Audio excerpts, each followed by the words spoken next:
안녕하세요. 11월 29일 월요일 새벽입니다. 하나님의 은혜가 이 시간 우리와 함께 하시길 간절히 소망합니다. 하나님께서 오늘 우리에게 주시는 말씀은 사사기 13장 15절에서 25절의 말씀입니다. 사사기 13장 15절에서 25절의 말씀입니다. 제가 받들어 봉독하겠습니다. 마노아가 여호와의 사자에게 말하되 구하옵나니 당신은 우리에게 머물러서 우리가 당신을 위하여 염소 새끼 하나를 준비하게 하소서 하니 여호와의 사자가 마노아에게 이르되 내가 비록 나를 머물게 하나 내가 내 음식을 먹지 아니하리라. 번제를 준비하려거든 마땅히 여호와께 드릴지니라 하니 이는 그가 여호와의 사자인 줄을 마노아가 알지 못함이었더라. 마노아가 또 여호와의 사자에게 말하되 당신의 이름이 무엇이니이까? 당신의 말씀이 이루어질 때에 우리가 당신을 존귀히 여기리이다 하니 여호와의 사자가 그에게 이르되 어찌하여 내 이름을 묻느냐? 내 이름은 기묘자라 하니라. 이에 마노아가 염소 새끼와 소제물을 가져다가 바위 위에서 여호와께 드리매 이적이 일어난지라. 마노아와 그의 아내가 본즉 불꽃이 제단에서부터 하늘로 올라가는 동시에 여호와의 사자가 제단 불꽃에 휩싸여 올라간지라. 마노아와 그의 아내가 그것을 보고 그들의 얼굴을 땅에 대고 엎드리니라. 여호와의 사자가 마노아와 그의 아내에게 다시 나타나지 아니하니 마노아가 그제야 그가 여호와의 사자인 줄 알고 그의 아내에게 이르되 우리가 하나님을 보았으니 반드시 죽으리로라 하니 그의 아내가 그에게 이르되 여호와께서 우리를 죽이려 하셨더라면 우리 손에서 번제와 소제를 받지 아니하셨을 것이요 이 모든 일을 보이지 아니하셨을 것이며 이제 이런 말씀도 우리에게 이르지 아니하셨으리이다 하였더라. 그 여인이 아들을 낳음에 그의 이름을 삼손이라 하니 그 아이가 자라매 여호와께서 그에게 복을 주시더니 소라와 에스다올 사이 마하네 단에서 여호와의 영이 그를 움직이기 시작하셨더라. 아멘. 하나님은 마노아의 아내에게 찾아오셨습니다. 그리고 불임으로 출산치 못하던 그녀에게 이스라엘을 블레셋의 압제에서 구원할 자녀를 낳을 것이라 말씀하셨으며 그 자녀를 어떻게 키우고 그가 어떠한 일을 할 것인가를 말씀해 주셨지요.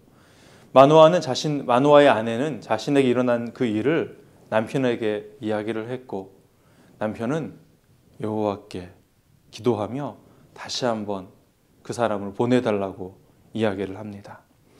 하나님은 마노아의 기도를 들으셨죠. 그리고 다시 여호와의 사자를 보내주셨습니다. 여호와의 사자가 마노아의 가정에 다시 방문하였을 때 마노아가 두 가지의 질문을 합니다. 먼저는 아내에게 찾아오셨던 그 사람들이 바로 당신입니까? 라고 묻지요. 또 한 가지 질문은 그렇다면 그 아이를 어떻게 키우며 그 아이는 어떠한 일을 할 것입니까? 라고 묻지요. 여호와의 사자는 마노아의 아내에게 했던 이야기를 그대로 다시 한번 반복하면서 하나님께서 블레셋의 압제에서 이스라엘을 구원할 그 사람을 보내주시겠다라고 말씀하셨습니다. 그리고 꼭 계명을 지키라. 이 말씀대로 아이를 키우라라고 명령하셨지요. 보이는 모습 그리고 대답하는 모습에 비범함을 느꼈던 마노아와 그의 아내는 자신의 집으로 여호와의 사자를 초청합니다. 고대 근동에서 낯선 나그네가 집 근처에 있거나 지나갈 때면 집으로 모셔서 그에게 음식을 제공하고 숙소를 제공했던 것은 아름다운 관습 중에 하나였습니다. 아브라함이 천사를 영접했던 일들이나 또한 룻이 했던 일들이나 마찬가지로 오늘 본문에 보이는 마노아도 습관을 따라 그렇게 행하는 것이지요. 두 번이나 나타난 귀한 손님에게 집으로 그를 초청해서 염소를 잡아 그를 대접을 합니다. 염소를 잡았다는 것은 특별하게 그 사람을 귀히 여겼다라고 이야기할 수가 있습니다. 모든 나그네에게 염소를 잡아주지는 않는데 염소를 잡아주었다는 것은 특별한 의미를, 특별한 사람이라고 생각했던 것입니다. 섬기는 그의 태도는 좋아 보이지만 그러나 그의 말을 자세히 들여다보면 그 마노아의 말 속에는 영적인 무지와 불신앙과 말씀에 대한 불신들이 여전히 있음을 보게 됩니다. 17절의 말씀입니다. 마노아가 또 여호와의 사자에게 말하되 당신의 이름이 무엇이니까? 당신의 말씀이 이루어질 때에 우리가 당신을 존귀히 여기리이다 라고 말합니다. 마노아가 가졌던 첫 번째 영적인 무지는 바로 말씀에 대한 불신입니다. 당신의 말씀이 이루어질 때에 우리가 당신을 존귀히 여기리이다라는 말은 당신의 말씀대로 아이를 낳고 그 아이가 블레셋의 압제에서 우리를 구원하신다면 당신의 이름을 기억할 것입니다. 모든 일이 되어진 이후에 눈으로 직접 보고 경험한 이후에 믿겠습니다 라는 말이죠. 마노아는 여호와께 기도도 하며 여호와의 사자를 섬기기도 하였지만 그의 속마음엔 의심과 불신이 있었습니다. 겉모습은 믿음의 사람과 같지만 속사람은 그렇지 않았던 것이지요. 이러한 마노아의 모습 속에서 오늘을 살아가는 우리의 모습을 발견하곤 합니다. 하나님을 믿노라 말하지만 여전히 우리는 삶의 고난이 닥치거나 미래에 대한 불확실이 다가올 때, 그리고 보이지 않는 암담한 일을 당했을 때 우리는 여전히 하나님만을 바라보지 못한 채 하나님과 다른 것들을 찾으며 살아갑니다.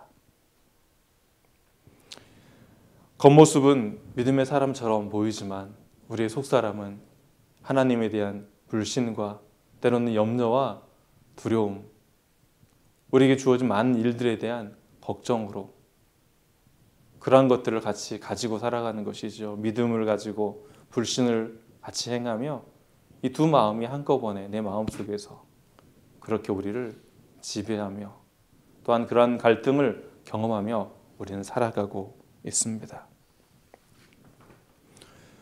이제 두 번째 마노아가 가졌던 영적인 무지는 보이는 대상을 숭배해야 한다는 것이죠.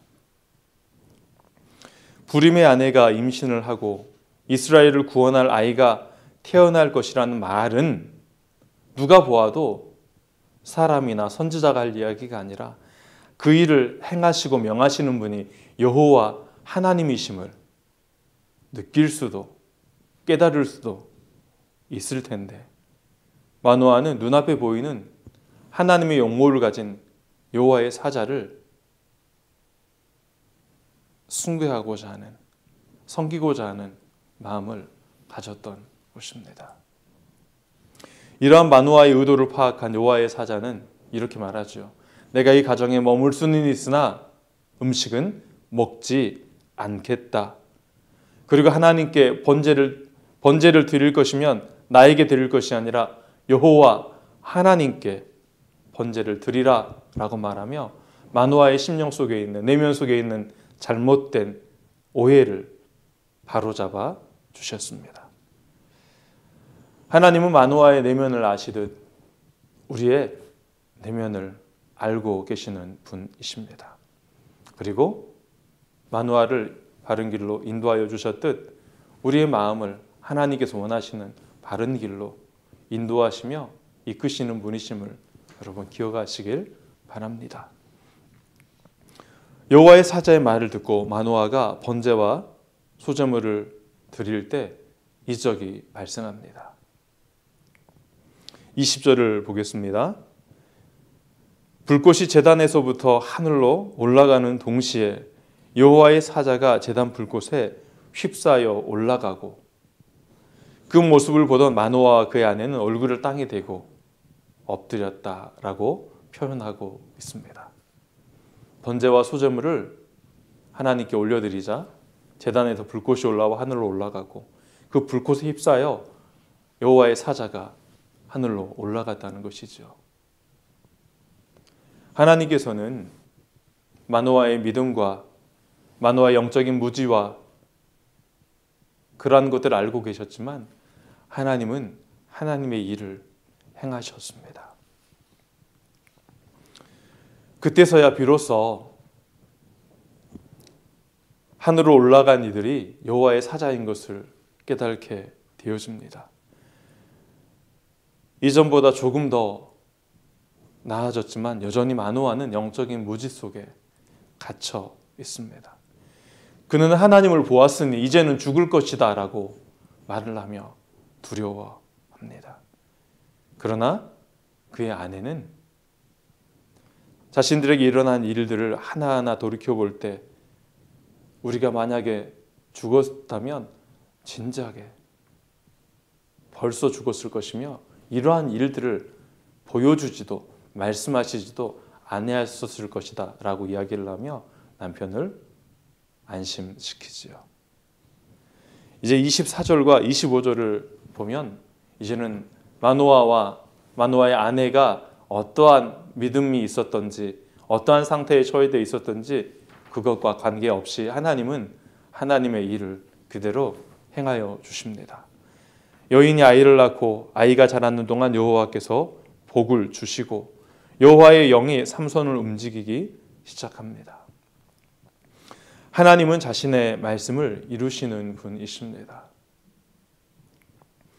우리의 영적인 무지에도 불구하고 하나님은 우리에게 자신을 드러내시며 우리의 믿음의 성숙을 도우시며 인도하시는 분이십니다. 마노아와 그의 모습은 사사시대에 특별한 사람이 아닌 평범한 삶을 살아가는 사람들의 모습입니다. 오늘을 살아가는 우리와 별반 다른 사람이 아니라는 것이지요. 우리의 불신앙과 불신 또는 말씀에 대한 불순종에도 불구하고 하나님께서는 우리에게 찾아오셔서 하나님의 뜻과 계획을 말씀하시며 그것을 이루어 가시는 분이십니다. 하나님이 우리를 찾아오신 사건이 대림절의 사건입니다. 오늘부터 대림절 한 주간이 시작되었습니다. 우리를 찾아오셔서 하나님의 뜻과 계획을 이루시고자 우리에게 오신 그 하나님을 그리스도 예수를 조금 더 가까이 알아가는 귀한 한 주간 되시기를 간절히 소망합니다. 기도하겠습니다. 하나님 아버지, 혼란스러운 시대를 살아가는 우리에게 찾아오셔서 하나님의 뜻과 계획을 말씀하시며 우리를 통하여 하나님의 놀라운 일을 행하시겠노라 말씀하여 주시니 감사합니다. 하나님 부름받아 하나님의 자녀가 되었지만 여전히 영적인 무지 가운데 살고 있으며 또한 하나님의 말씀에 대한 불신과 불신앙으로 또한 하나님 내가 가진 한계 안에서 살아가고 있는 우리에게 오늘도 찾아오셔서 하나님의 선하신 계획들을 이루어 가시겠다 말씀하여 주시니 감사합니다.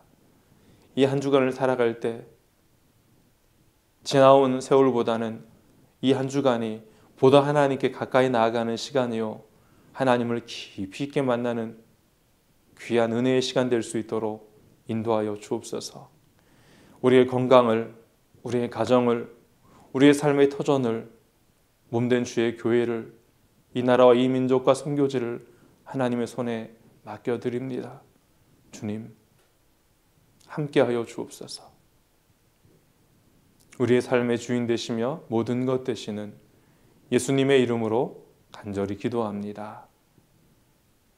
아멘.